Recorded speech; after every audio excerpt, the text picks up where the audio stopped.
السلام عليكم. ومعلش انا كنت مختفي الفترة اللي فاتت، كان عندي ظروف قهرية قاسية، بس الحمد لله فلتت منها.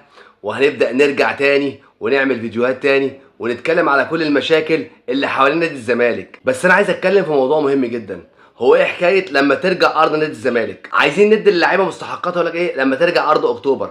عايزين نمشي المدرب ده ونجيب مدرب جديد، يقول لك ايه لما ترجع ارض اكتوبر. عايزين نحط عيننا على لعيب عشان حتى في يناير نتفاوض معاه، يقول لك لا استنى لما ارض اكتوبر ترجع. لدرجه ان مراتي من يومين بتقول لي وانت جاي هات معاك نص بانيه، قلت لها لا استني لما ارض اكتوبر ترجع. نادي الزمالك بالكيان الكبير ده بقى واقف على ارض 6 اكتوبر. يعني لو ارض 6 اكتوبر ما رجعتش خلاص مفيش نادي الزمالك، نادي الزمالك يقفل. عموما حسبي الله ونعم الوكيل في كل مجالس الاداره السابقه اللي كانوا بيشتغلوا على انا.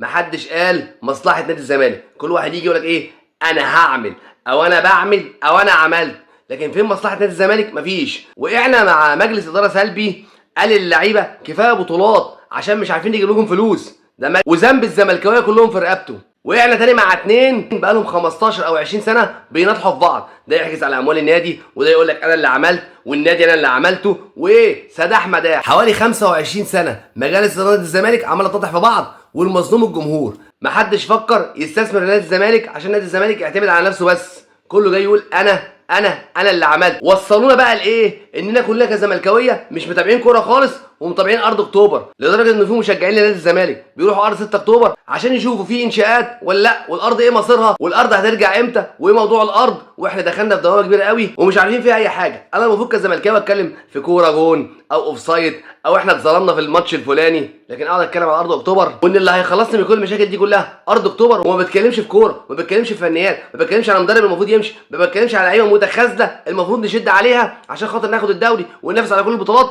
لا، قاعدين كلنا كزملكاويه نقول ايه ارض اكتوبر. ايه اخبار ارض اكتوبر؟ جت ولا لسه؟ ارض اكتوبر، ارض اكتوبر، 1 اكتوبر بقينا بالصلاه على النبي شغالين على عربيات اكتوبر، بقينا بالصلاه على النبي منعزلين عن الكوره خالص وبنتكلم على اكتوبر. انا قلت اكتوبر كتير لان احنا اصلا في شهر اكتوبر وامجاد شهر اكتوبر، فربنا يكرمنا ان شاء الله وارض اكتوبر ترجع عشان نادي الزمالك يحل مشاكله. بس هنا بقى لازم اسالكم السؤال المهم الخبيث، ارض اكتوبر ممكن ترجع قبل السوبر المصري ونكسبه، ولا هترجع بعد السوبر المصري بعد ما نخسره؟ ده سؤال لازم تحطه في الحسبان وتحطه في دماغك، ابقى عارف انت بتتكلم مع مين وبتتعامل مع مين. هي ايه مؤامره، بس في الاول وفي الاخر ان المؤامره دي اللي عملوها ولاد نادي الزمالك. ولاد نادي الزمالك هم اللي وصلونا للمرحله دي، ولاد نادي الزمالك ومجالس الادارات هم اللي وصلونا للمرحله دي، ان احنا سايبين الكوره خالص وبنتكلم في ارض اكتوبر. فين الاستثمارات؟ كل رئيس جه لنادي الزمالك، فين الاستثمارات اللي انت عملتها؟ فين الدخل اللي المفروض نادي الزمالك يعيش عليه ومن غير ما يهتم باي حد ومن غير ما يتحايل على اي حد ومن غير ما يترجى اي حد؟ المستشار مرتضى منصور كان بيجيب احسن لعيبه وبيجيب لعيبه جامده جدا ولاعيبه ايه كلاس وكان كله تمام. اول ما مشي لقينا انهيار وعلينا مليار جنيه لازم نسددهم والموضوع ايه كان مبهوأ مننا.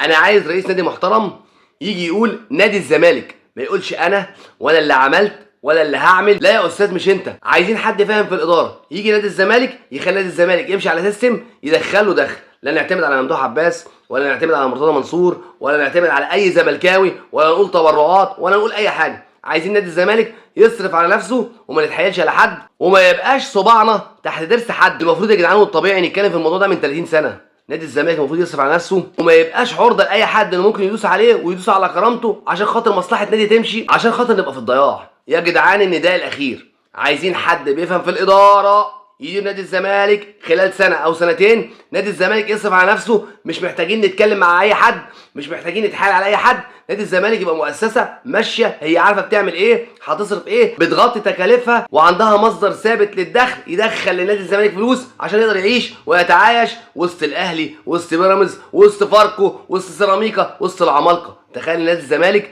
بنقول ان فاركو وسيراميكا بقى يعرف يجيب لعيبه احسن منه، فاحنا في كارثه. وفي الاخر ما نقولش ان المؤامره من النادي الاهلي، لا لا لا خالص، المؤامره عملها مجالس الاداره السابقه، وده كلام كبير هنتكلم فيه واحده واحده مع بعضينا. لو كلامي عجبك اشترك في القناه، فعل الجرس، تابعني واتفرج على اللي جاي. ان شاء الله اللي جاي دمار شامل. سلام عليكم.